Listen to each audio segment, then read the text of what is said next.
a change from a CO2 to an O2-based atmosphere, as well as a UV shield. We noted earlier that fundamental to understanding life's history is the importance of the rise and fall of oxygen and carbon dioxide over time. The trick evolution had to perform was changing a predominantly CO2-based atmosphere to one with a level of atmospheric oxygen sufficiently high to support the evolution of complex animal and human life. Today, the CO2 content of the Earth's atmosphere is approximately 0.036% by volume, a huge drop, whereas oxygen content grew from essentially trace levels to approximately 21%. And because DNA is easily destroyed by UV light, blocking these harmful rays became a prerequisite for the emergence of multicellular life forms. How did evolution pull this off? First, the generation of oxygen in small amounts, around 1%, through a process referred to as photochemical dissociation, might have started through a breakup of water molecules by ultraviolet rays. However, as noted, the sun's UV rays would have killed any early life exposed to them until there was enough oxygen in the atmosphere to permit the buildup of ozone, which formed a protective layer stopping UV radiation from reaching the surface of the Earth. This shield permitted the emergence of cyanobacteria, which produced more oxygen, increasing levels to about 10 to 12%. Cyanobacteria inhaled carbon dioxide and water, and with sunlight produced oxygen as a byproduct. The shield also facilitated the emergence of plant life that also consumed CO2 and gave off oxygen. Both of these processes resulted in a reduction of CO2 atmospheric content while building up O2. This continued for almost 3 billion years until enough oxygen accumulated in the atmosphere to permit the emergence of the first animals some 500 million years ago. The atmospheric content changeover is thought to have been the key event in early Earth history that initiated eukaryotic cell development, land colonization, and species diversification. So, finally, the early Earth was beginning to accumulate enough oxygen for complex animals and emergent intelligent species to evolve. However, oxygen is a promiscuous, corrosive, and poisonous gas that reacts easily, and this changeover from a CO2 to an O2-dominant atmosphere was not without consequences. It drove one of Earth's great extinctions, the Great Oxygenation Event, and meant that most anaerobic life forms may have been driven to extinction, except for those that managed to survive in anoxic, or low-oxygen, habitats. Before leaving this section, it is worth reflecting on the massive planetary transformation evolution engineered to prepare this delicate cocktail of atmospheric gases that complex animals and intelligent species would need to evolve, survive, and thrive. It took a mass extinction, no less, and 3 billion years. And like a massive propane tank dangerously close to a raging fire, Earth has skull and crossbones signs emblazoned all through the fossil record of extinct species that show what happens when these atmospheric gases are reversed. Could the current CO2 buildup trigger a reverse in that delicate balance of atmospheric gases once more? If it does, this time around, it could be to our peril. What would happen if the current life-sustaining levels of atmospheric oxygen were to change? To understand how and why oxygen levels could change today, one must consider both the sources and consumers of oxygen. The known sources of oxygen today are photochemical dissociation, or the breakup of water molecules by UV light, and photosynthesis by cyanobacteria and plants, including marine-based plants, phytoplankton alone accounting for more than 50% of the Earth's oxygen. Consumers, or sinks, include oxidation, or chemical weathering of surface rocks, animal, including human, respiration, and finally, burning of fossil fuels. We now know that atmospheric oxygen content has not always been constant at around 21%, but has built up over geologic time from almost none. We also now understand that atmospheric carbon dioxide appears to have gone in the opposite direction, declined over geologic time, from highs possibly greater than 90% to what it is today, approximately 0.036%. We have explored briefly the effects of an atmospheric changeover from a CO2 to an O2 dominant atmosphere, and the subsequent extinction of anaerobic species unable to adapt.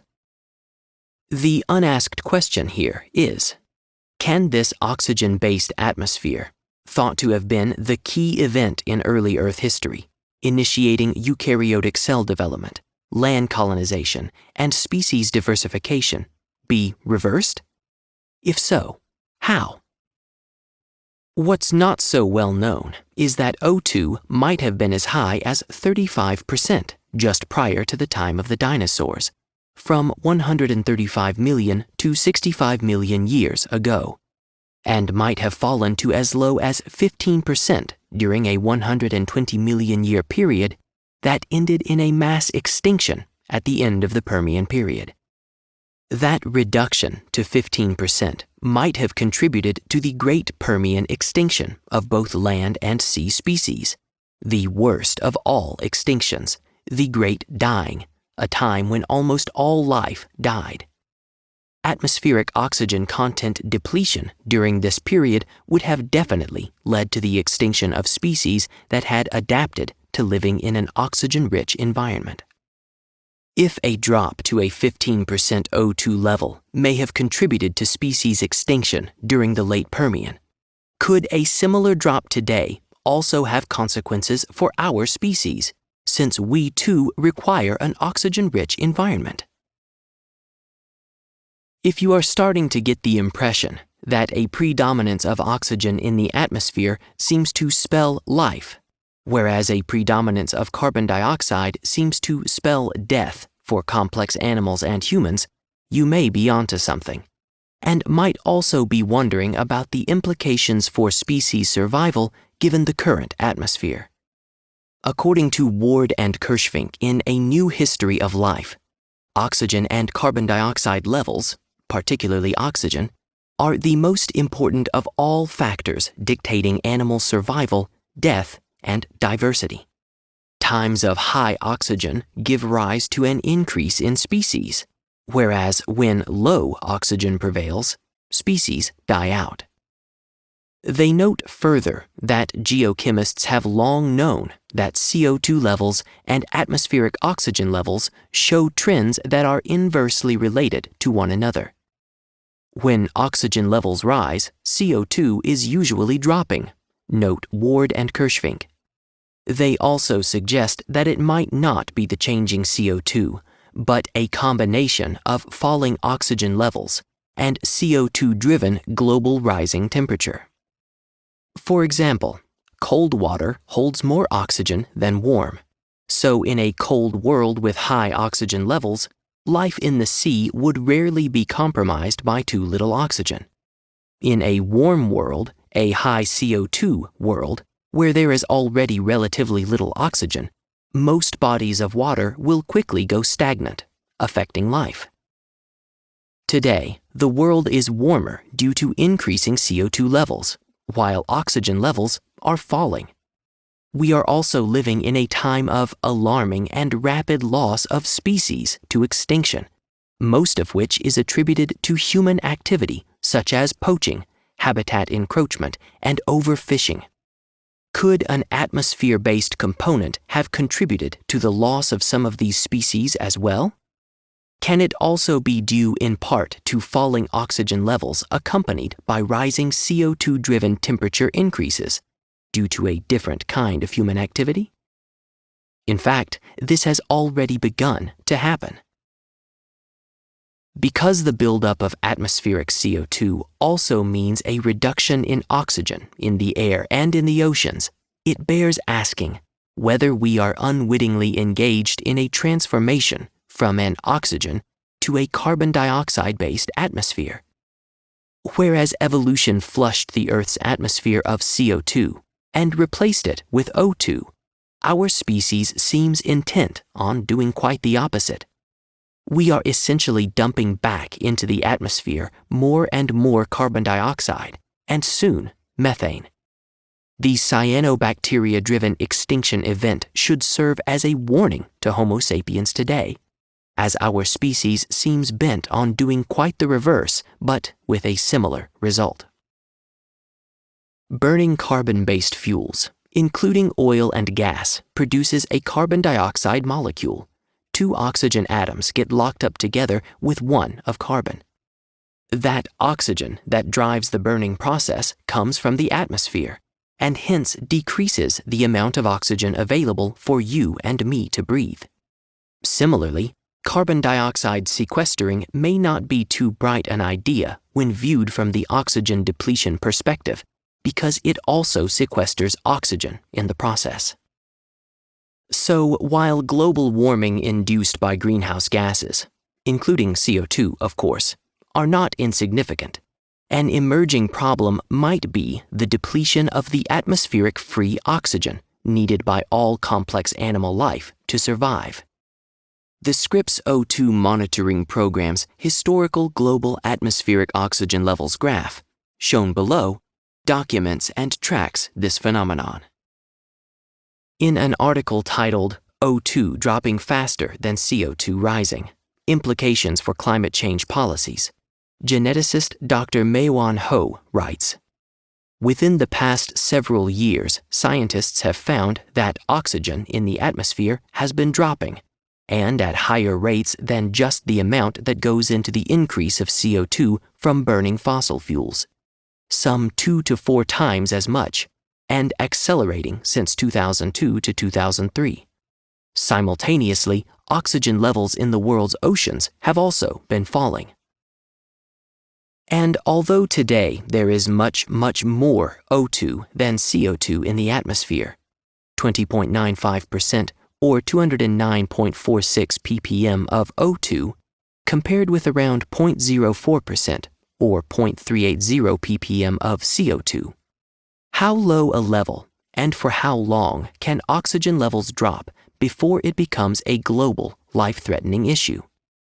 It's worth remembering that during the Great Permian extinction, oxygen levels are believed to have fallen to about 15% compared with present-day levels, and remained around that vicinity for nearly 120 million years, and is believed to have contributed to the Great Permian extinction.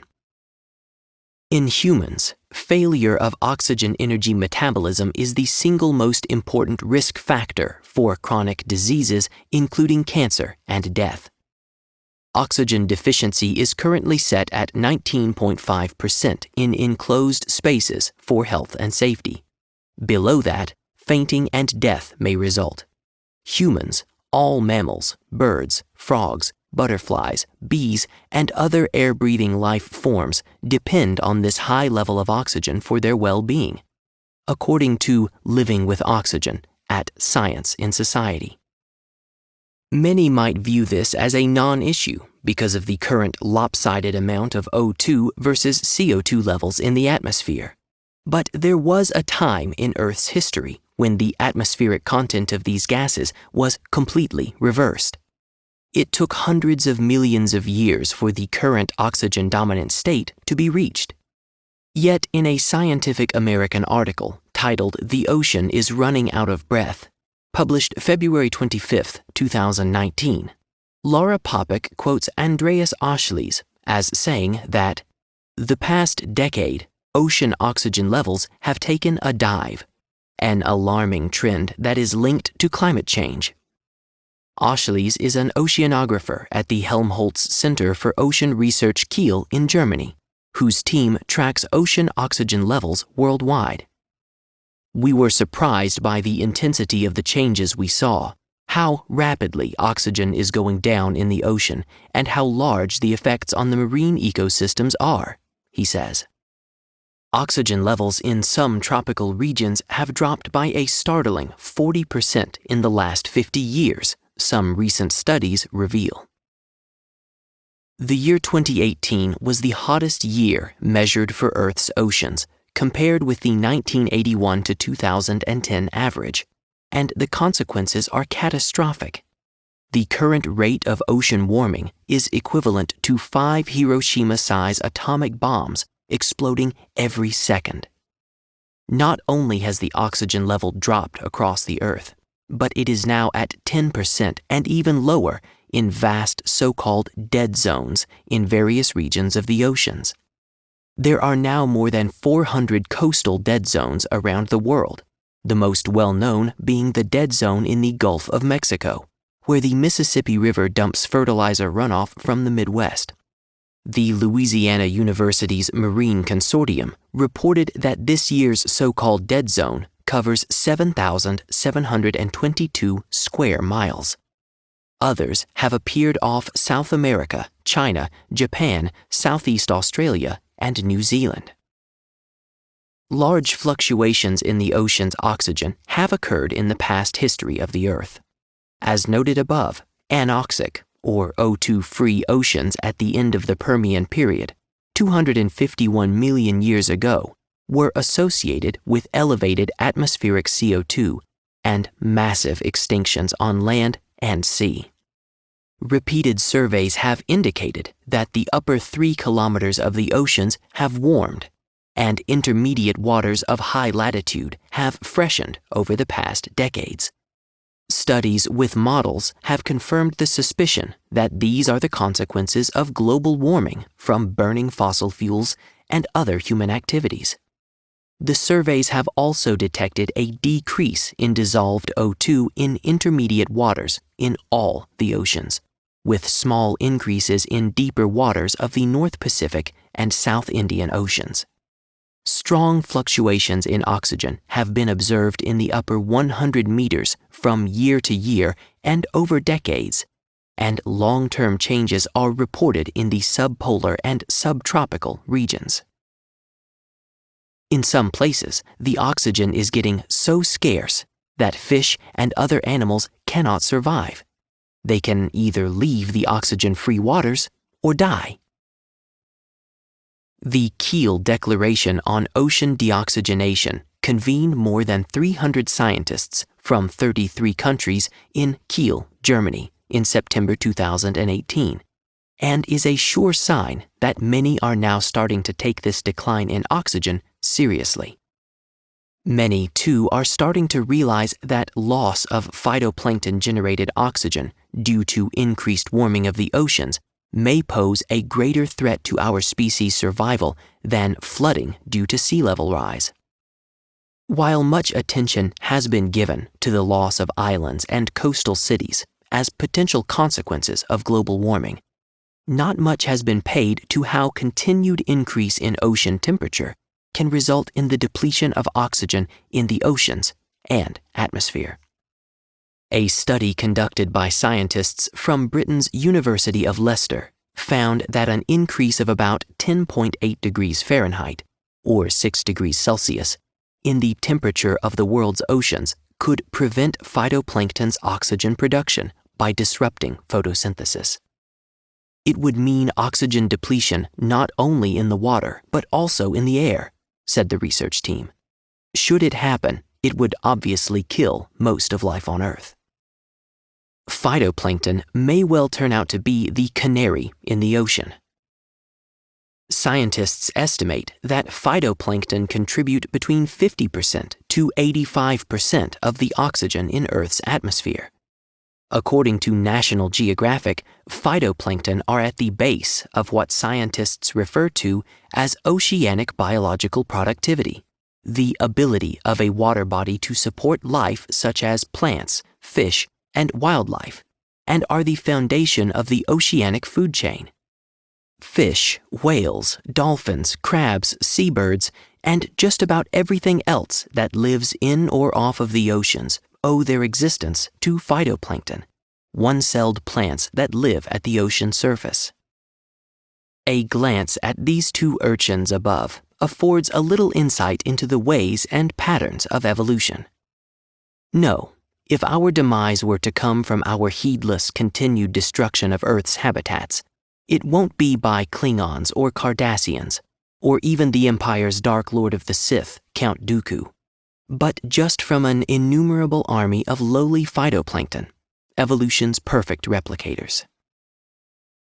What's so uncanny about this potential cause of global mass extinction is that it was another tiny thing, a bacteria species, cyanobacteria, that was responsible for jump-starting the initial buildup of oxygen in the atmosphere, that changed early Earth from a CO2-based world to an O2-based world, which led to our evolution.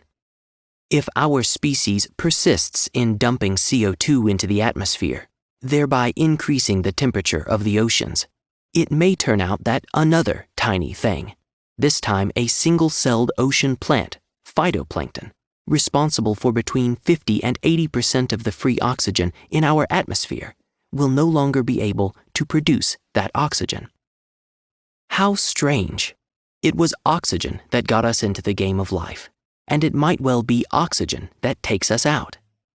Perhaps there ought to be an oxygen level monitor app. And there is, though not an app, www.oxygenlevels.org. Not unlike the PM 2.5 app some carry around to track air pollution. To borrow from a phrase made famous by President Bill Clinton, when it comes to life and survival, it's the oxygen, stupid. But we didn't stop there. We went after the rest. Earth's last remaining source of oxygen, the forests. Forests use carbon dioxide, or CO2, and produce oxygen, and are thought to produce the remaining 20 to 30% of the planet's oxygen. They also provide shelter and food for many different types of plants and animals. NASA reports that today, 30% of the land is covered by trees, and as much as 45% of the carbon stored on land is tied up in forests. But here again, our species has been doubling down on making sure that this only other remaining source of free oxygen, which simultaneously removes some of the excess CO2 we continue to pump into the atmosphere, is being rapidly erased. Is this suicidal behavior? Global Forest Watch, or GFW, shows a dynamic online forest alert system that enables one to track the gain and loss of forests around the world from 2001 to 2017, and the impact on CO2 emissions.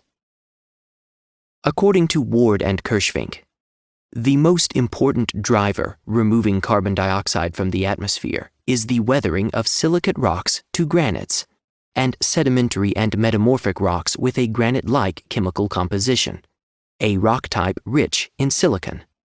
Chemically weathered silicate rock reacts with the atmosphere and removes molecules of carbon dioxide.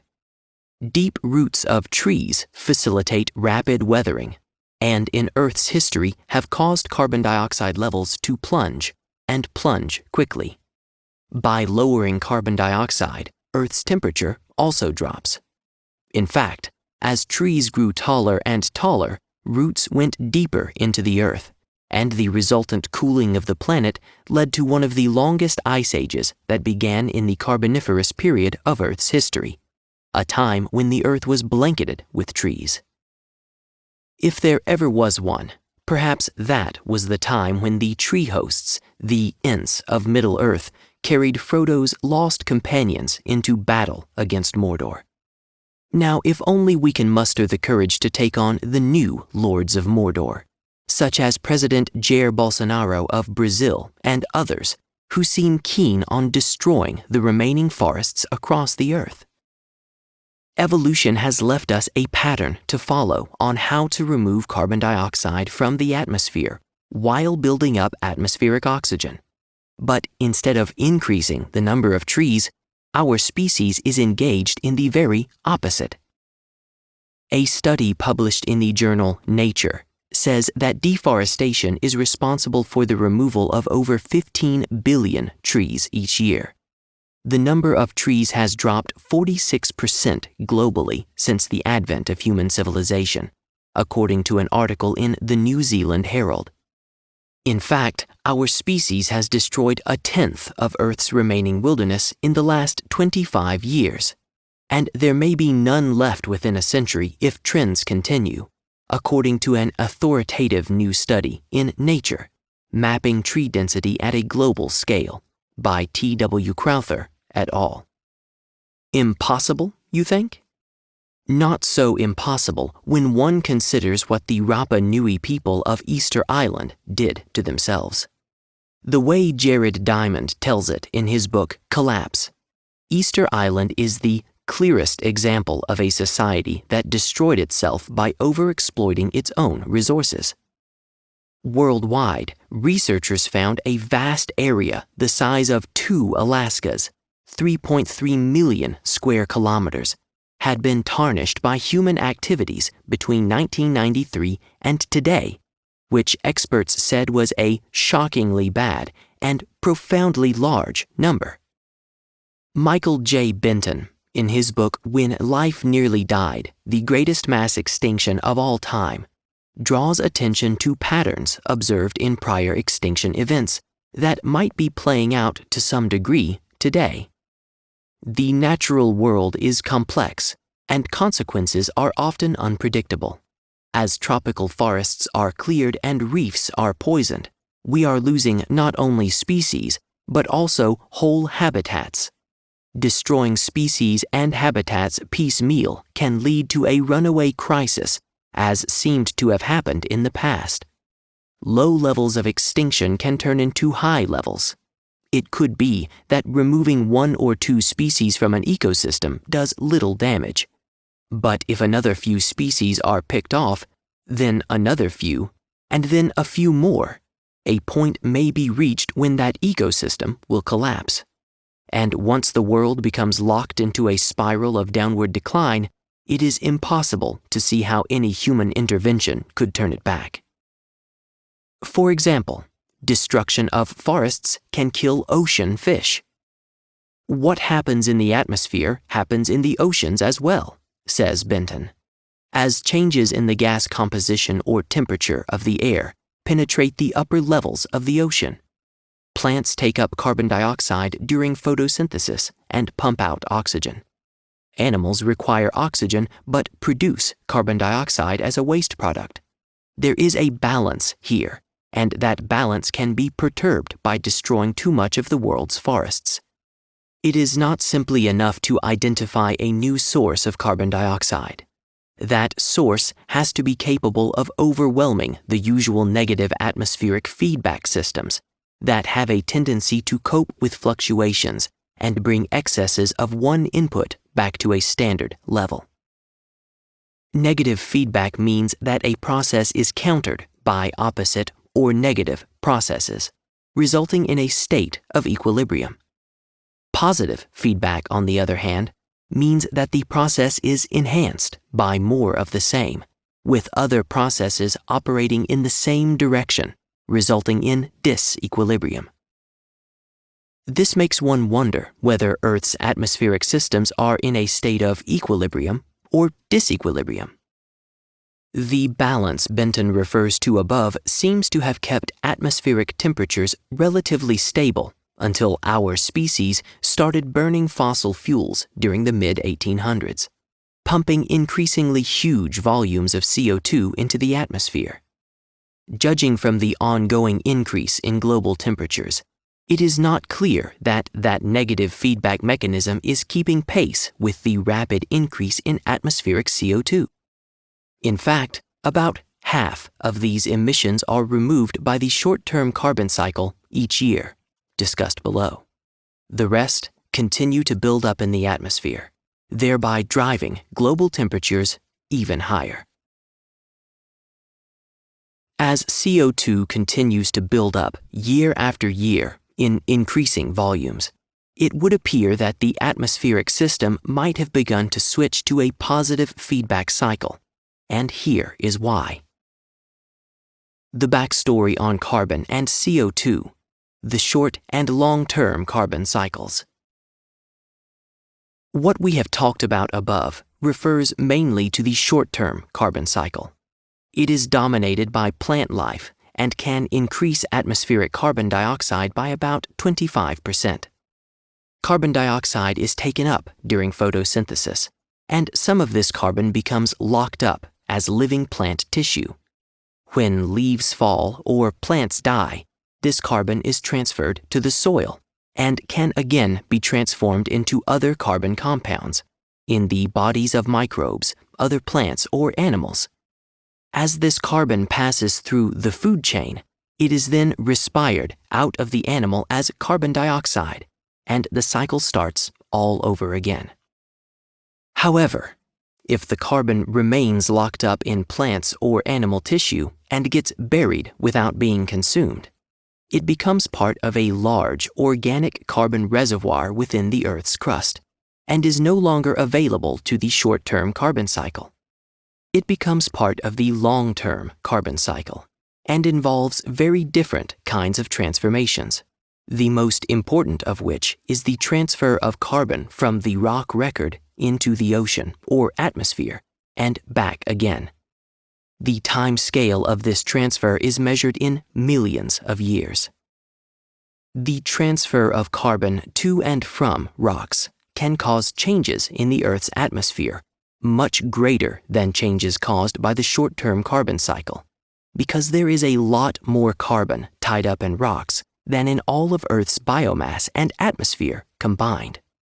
In the past, this cycle has resulted in atmospheric carbon dioxide levels swinging both up and down more than 1,000%. According to NASA, carbon dioxide levels reached 403.2 parts per million, or ppm, in 2016, 405.12 ppm in November 2017, and 408.02 ppm in November 2018. By 2100, carbon dioxide levels in the atmosphere will have reached 935 parts per million, meaning the gas comprises nearly 0.1% of the atmosphere. If by the end of the century carbon dioxide in the atmosphere more than doubles, much of Africa, South America, and India will endure average maximum temperatures of more than 45 degrees Celsius. What NASA did not say was that at such temperatures, most animals die. To understand why, we must return to our earlier discussion of the negative and positive feedback natural atmospheric system. We have seen how negative feedback has kept the Earth's climate system in a stable state until the mid-1800s. What began to happen after that provides some examples of how our species might have inadvertently already thrown that switch to a positive setting, thereby initiating an atmospheric positive feedback cycle. The following is a not so unlikely scenario. Increasing global temperatures by increasing atmospheric CO2 levels is causing glaciers to melt, exposing the permafrost, and a potential release into the atmosphere of very large amounts of methane that had been buried for millions of years. This would be a positive feedback, a reinforcement of the buildup of heat-trapping atmospheric greenhouse gases. This further increases global atmospheric and oceanic temperatures. When that increase in oceanic temperatures gets close to or exceeds 6 degrees Celsius, phytoplankton, responsible for 50 to 80% of atmospheric oxygen, can no longer carry out photosynthesis. When phytoplankton begin to die in large enough numbers, the levels of the atmospheric oxygen we breathe begin to take a nosedive, and so does the entire food chain for all life forms that derive a living from the sea. Similarly, as we raise the Earth's forests, we are reinforcing the same positive feedback mechanism, because with fewer trees, more CO2 remains in the atmosphere, while simultaneously eliminating trees' contribution to atmospheric oxygen levels. When the atmospheric oxygen drops to a low enough level, humans and animals begin to die in large numbers, and the sixth mass extinction, believed to be already in progress, begins to accelerate. The question no one I am aware of has been able to answer definitively is, have we tripped that temperature-raising CO2 increase, O2 decrease scale too far in the wrong direction, to a runaway greenhouse effect? While Earth's history shows that atmospheric balance slowly returns, it is over a period counted in millions of years. And for our species, it might as well be eternity, as we will be long gone. With an exponentially rising world population, now about 7.8 billion, rising to an estimated 9 billion by 2050, combined with tens of millions of fossil fuel vehicles, power stations, farm animals pumping more and more CO2 and CH4, or methane, into the atmosphere, and with what can only be characterized as a mindless destruction of the world's forests and plankton due to warming oceans, that together produce all oxygen on the planet, one must ask, on which side of this equation does nature come down? We already know where some members of our species stand. More CO2, please. Where do you stand? Nature appears set to cast her vote at the falling oxygen ballot box, and based on what is happening in the atmosphere and oceans, it might not be too hard to tell the outcome. Whatever her vote, the result cannot be hacked by Russians, and won't be up for debate by climate change deniers either. Recent reports show atmospheric and ocean oxygen levels have begun to fall much faster than previously, even as global temperature continues to rise, with the continuing increase of atmospheric CO2 levels now exceeding 415 parts per million. And just in case anyone still thinks this is not a level to be taken too seriously, it's worth noting that last time CO2 levels were this high was during the Pliocene epoch, 17 million to 2.5 million years ago. Back then, temperatures were 3 degrees Celsius to 4 degrees Celsius warmer. Trees were growing at the South Pole, and sea levels were 15 to 20 meters higher, according to researchers in an April 2018 Science Direct article. At this point, it is also important to note that our species is not even close to inventing a planet-size air conditioner that can reduce global temperatures, or an oxygen-generating technology that can replace all the oxygen that's being slowly sucked out of the atmosphere, nor has it begun to build floating cities. For the die-hard techies out there, let me remind you that this won't be easy. It took evolution nearly 3 billion years to produce an oxygen-dominated atmosphere at high enough levels to jumpstart and sustain complex animal and human evolution and survival. In the absence of comparable human interventions, then, it looks like Homo sapiens is on its way to doing evolution one better. In less than 300,000 years of our existence, we are pulling off a reverse cyanobacteria trick, replacing the atmospheric oxygen with CO2. Unlike the cyanobacteria, however, and they are beginning to look like the more intelligent species here, if we succeed, it will be we who go extinct. Can you imagine what the cyanobacteria historians and scientists would say if we were able to ask their advice? They would probably be screaming at us at the top of their tiny lungs. Please, please, stop fooling with the CO2 while you still can, or else you will take us out too. It's really not nice to fool with Mother Nature.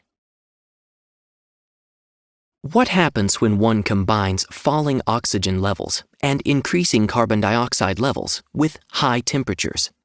How much hotter can it get?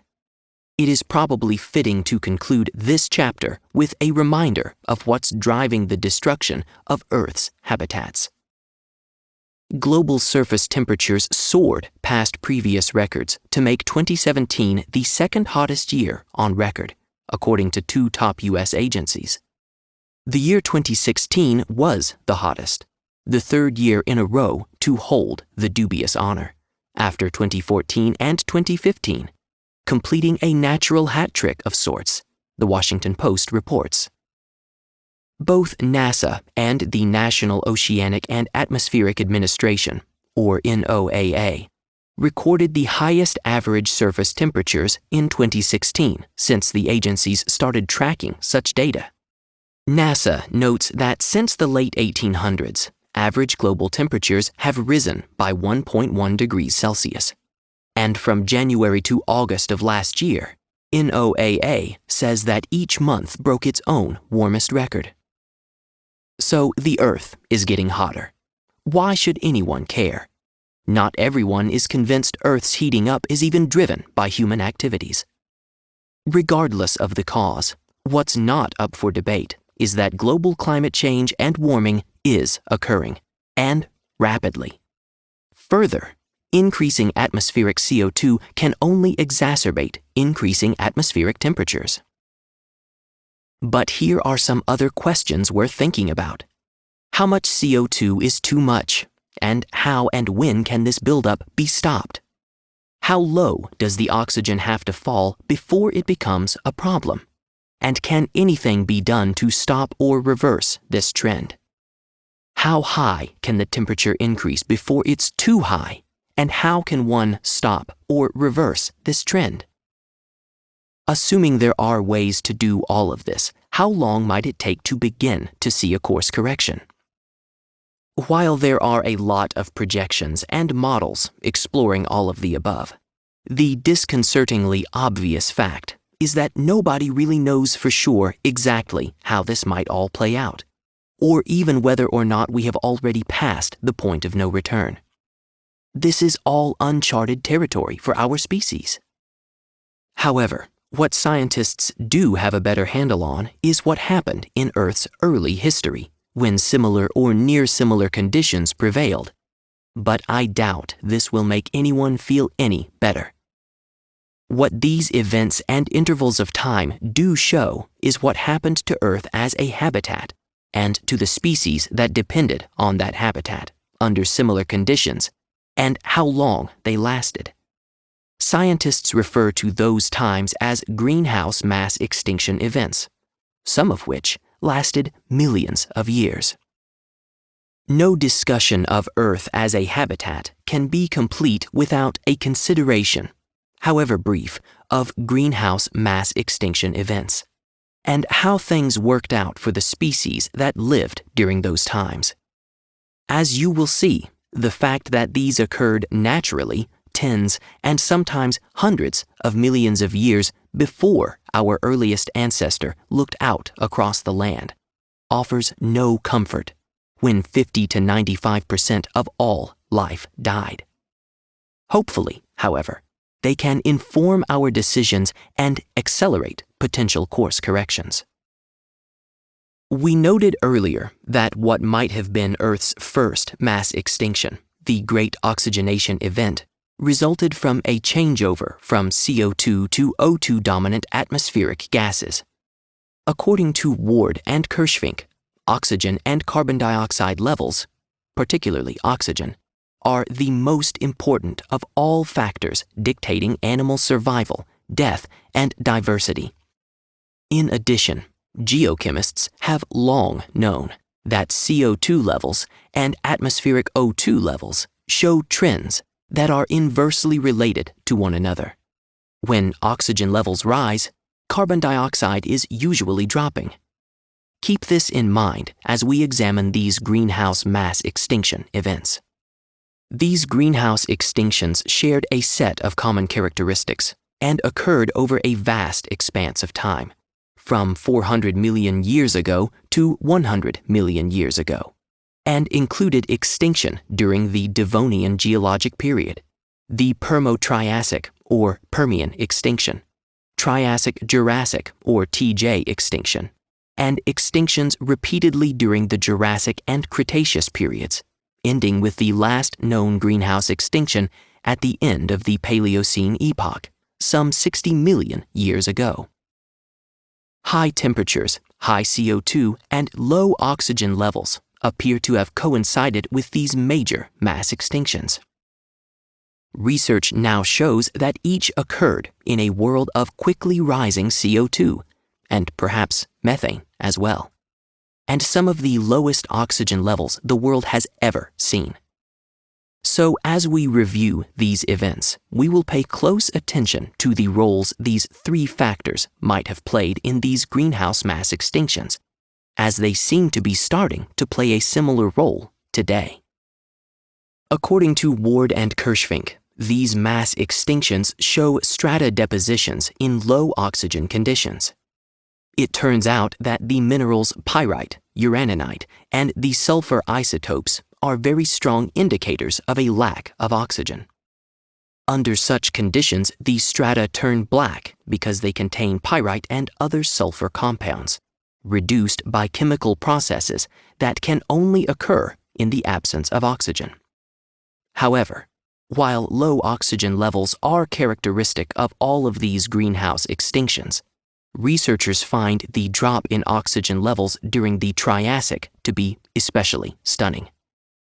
According to Ward and Kirschvink, oxygen reached its lowest level of the past 500 million years in the late Triassic. Oxygen dropped to a minimal level of between 10 and 15% and stayed there for about 5 million years, from 245 million years ago to 240 million years ago. This was a long, slow drop in oxygen levels, culminating in the Triassic mass extinction. Yes, from our perspective, this extinction took a very long time. But what's more important here is the reason it happened. Falling oxygen levels in the midst of high CO2 in a high, above 35 degrees to 45 degrees Celsius temperature world. If it took 5 million years for oxygen to finally drive that extinction, given that atmospheric oxygen levels are falling today, and falling faster still, how long will it take to get down to a level where, accompanied by rising CO2 and increasing temperatures, animal and human life begins to be seriously in peril? I am not sure if anyone ran this model, but wouldn't you like to know the result? I would. There is a CO2 backstory as well. While there is no direct way to measure the exact volume of CO2 present in the past, plants are highly sensitive to CO2 levels. Very high CO2 levels during these extinctions is evidenced by the reduced number of stomata, the tiny openings on leaves used to absorb CO2, found on fossil leaves. In the presence of high CO2 levels, plants produce leaves with fewer stomata.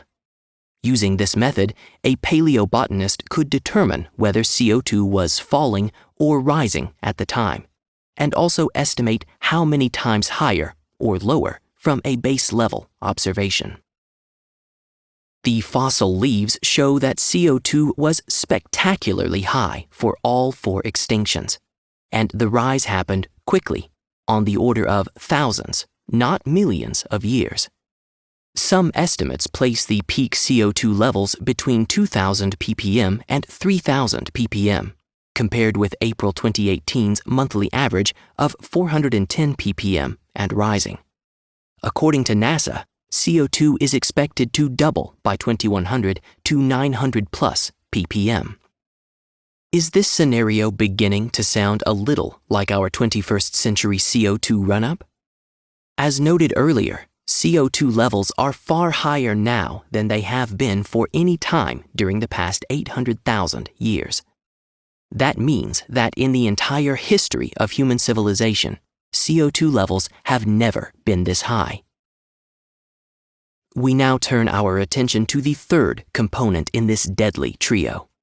Given the role rising global temperatures have played in greenhouse extinctions, it is not unwise to be concerned about how hot it can get given the current conditions. If those events are any guide, very hot indeed. One Chinese-American research team found the reason it took so long for life to recover in the seas after the Permian extinction can be at least partly attributable to temperatures of 104 degrees Fahrenheit, or 40 degrees Celsius, in the sea, and a blistering 140 degrees Fahrenheit, or 60 degrees Celsius, on land. Today, Earth is already smoldering. Heavily populated parts of the Earth have already reached these temperatures. An August 2, 2018 article in Economist.com, "The World is Losing the War Against Climate Change," said, "From Seattle to Siberia this summer, flames have consumed swaths of the Northern Hemisphere. One of 18 wildfires sweeping through California, among the worst in the state's history, is generating such heat that it created its own weather. Fires that raged through a coastal area near Athens last week killed 91, see article. Elsewhere, people are suffocating in the heat. Roughly 125 have died in Japan in 2018 as the result of a heat wave that pushed temperatures in Tokyo above 40 degrees Celsius for the first time. And we have seen the bushfires that ravaged portions of Australia." Such calamities, once considered freakish, are now commonplace. Scientists have long cautioned that, as the planet warms, it is roughly 1 degree Celsius hotter today than before the Industrial Age's first furnaces were lit. Weather patterns will go berserk. An early analysis has found that sweltering European summer would have been less than half as likely were it not for human-induced global warming. It is tempting to think these are temporary setbacks, and that mankind, with its instinct for self-preservation, will muddle through to a victory over global warming. In fact, it is losing the war. If you were wondering how long temperatures are likely to remain this high, geochronology now shows that high temperatures lasted for at least the first 3 million years of the Triassic, and may have been climbing during that period, with a maximum temperature occurring during a time interval known as the Smithian stage, a million-year time interval around 247 million years ago, which had the highest known temperatures since animals first evolved. None of this happened overnight. These conditions were reached after thousands of years in some cases, but most reached those levels over tens of millions of years. Nor did the impact all come toward the end for animals living at the time, as a look at the impact these 3 horsemen brought makes plain. Above, we asked what happens when one combines falling oxygen levels and increasing carbon dioxide levels with increasing high temperatures. The answer is extinction. To understand the havoc wreaked on animals by rising CO2, rising temperatures, and falling oxygen, one must look at metabolic rates, the pace at which oxygen is consumed. It turns out that pace is directly influenced by temperature. As temperatures rise, metabolic rates go up. And as metabolic rates rise, so does the need for oxygen, as the chemical reactions of life are oxygen-dependent. Metabolic rates can double or triple with each 10-degree rise in temperature. In a low-oxygen world, the consequences of this would have a major impact on life. All evidence of those times points to a stark and environmentally challenging world for animals. Many reptiles returned to a life in the sea due to the hot, low-oxygen world of the Triassic. The highest temperature any animal can withstand is not even halfway to the temperature that boils water. At 40 degrees Celsius, most animals die off, and the rest die at about 45 degrees Celsius.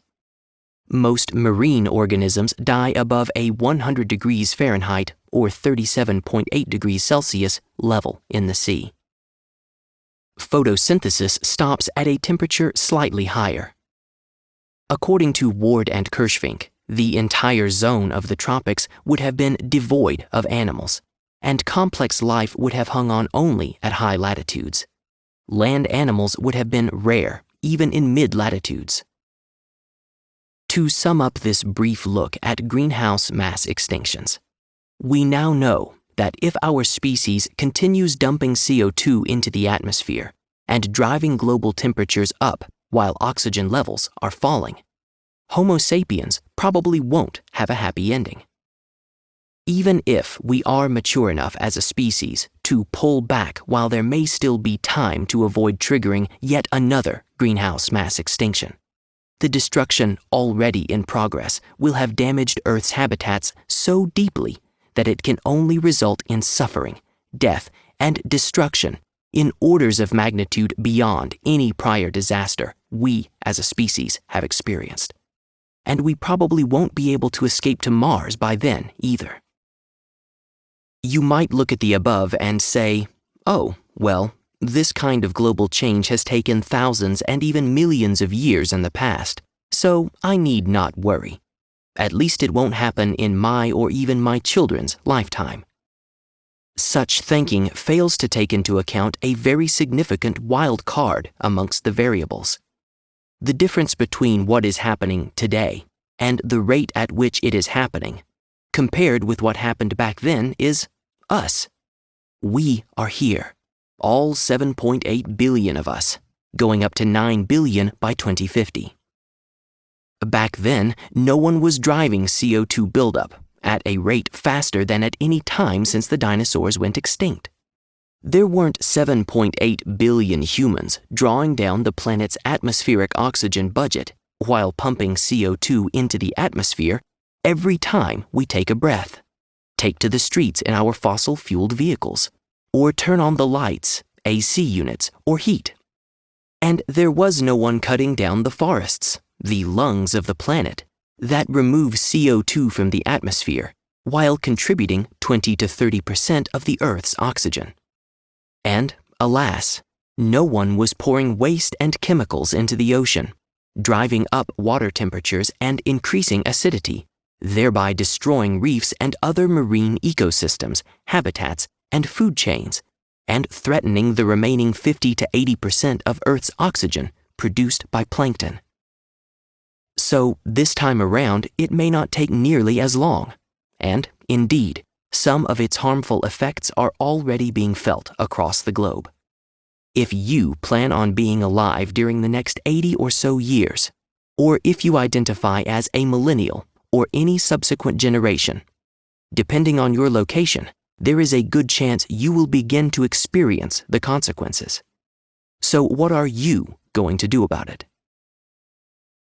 At the beginning of this chapter, we noted that habitat survival is indispensable to species survival, and species survival is indispensable to habitat survival.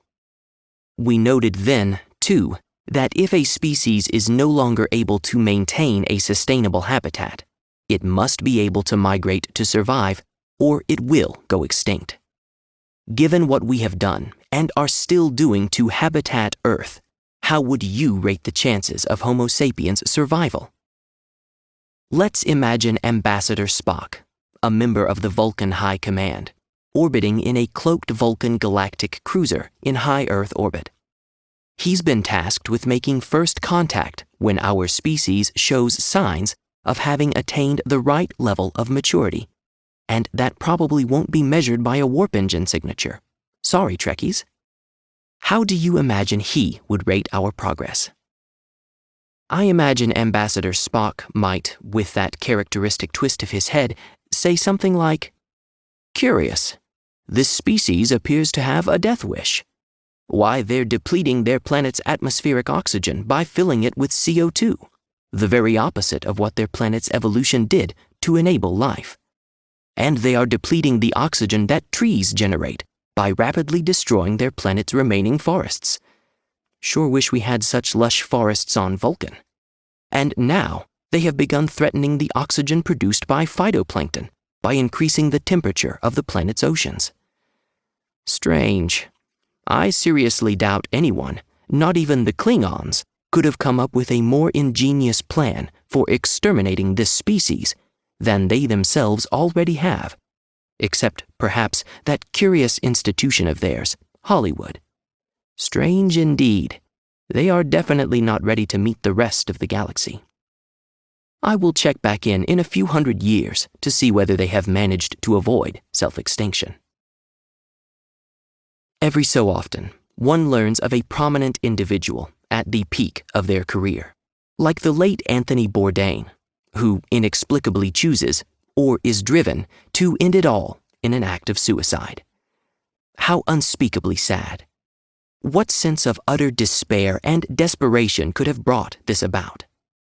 We struggle to grasp what drives someone to choose such an end, and yet an even greater enigma exists when we realize that our entire species seems to be bent on suicide. Doctors can identify suicidal behavior and place an individual on suicide watch. Doctors can also recognize an immune system run amok and respond with the appropriate medication for an autoimmune disease. But whose job is it, and how does one respond when an entire species begins to exhibit suicidal behavior, seems intent on attacking their own planet's life support systems? It took evolution nearly 4 billion years to transform the Earth from the nightmarish cataclysm it was at its beginning into a near-perfect habitat capable of evolving and sustaining complex animal and intelligent species life. But, alas, it has taken Homo sapiens a mere 200 to begin to turn it back into a seething cauldron. Again. Chapter 8. Sustainability. Habitat survival drives species survival, drives habitat survival. In the story of the scorpion and the frog, a scorpion and a frog meet on the bank of a stream, and the scorpion asks the frog to carry him across on its back. The frog asks, "How do I know you won't sting me?" The scorpion says, "Because if I do, I will die too." The frog is satisfied, and they set out. But, in midstream, the scorpion stings the frog. The frog feels the onset of paralysis and starts to sink. Knowing they both will drown, he has just enough time to gasp, "Why?" Replies the scorpion, "It's my nature." No doubt most have heard this story. It is widely applicable, but never more consequential than when applied to how our species is destroying the very habitats upon which its survival depends. The overarching principle guiding evolutionary sustainability appears to be species survival. Survival and habitat sustainability are inseparable. As we have seen, whenever evolution has given rise to life of any form or complexity, it has invariably first established a sustainable habitat with everything needed for survival. Then out of that habitat, life emerges. A sustainable habitat is not only a prerequisite for the evolution of life, but also indispensable for the long-term survival of a species. And while it might appear from a human perspective that the Earth will last forever, Earth's sustainable capable habitats often do not. And it would appear evolution has arranged things so non-intelligent species have a predisposition to maintain their habitats, but left it up to intelligent species to figure out on their own that their survival will depend upon their doing so too. Failure to maintain a habitat, whether by neglect and/or deliberate destruction, degrades that habitat's ability to sustain life, and unless corrected, can result in complete habitat collapse and the cessation of its ability to sustain life. As the survival sustainability cycle above shows, habitat, species, and Homo sapiens survival form an interrelated cycle. Species depend upon habitats and vice versa for survival, and humans depend upon both. The evolutionary hand an emerging species appears to have been dealt is the responsibility to care for and preserve its habitat. In exchange, the habitat might last as long as it takes for that species to attain evolutionary maturity. If habitat collapse occurs nonetheless, an intelligent species must be free, ready, and able to migrate to other habitats to survive, as our forebears did out of Africa, or go extinct. Given that the Earth might last another 4 billion to 5 billion years, evolution appears to have built in more than enough time for our species to mature before Earth's warranty begins to expire. The only issue facing Homo sapiens, then, is, can we take care of Earth's habitats so that they remain sustainable until we attain evolutionary maturity and become capable of interplanetary migration? If we don't, or won't, it's highly likely we will go extinct. But it is not all doom and gloom. As we have seen, evolution is rooting for intelligent species survival. So with evolution on our side, the real question then becomes, how, to the extent it's up to us, and it may not always be up to us, as habitats can become unsustainable with or without our help, as they did for our forebears. Can our species ensure that the Earth remains a sustainable habitat long enough for us to attain evolutionary maturity and migrate, and thereby avoid extinction?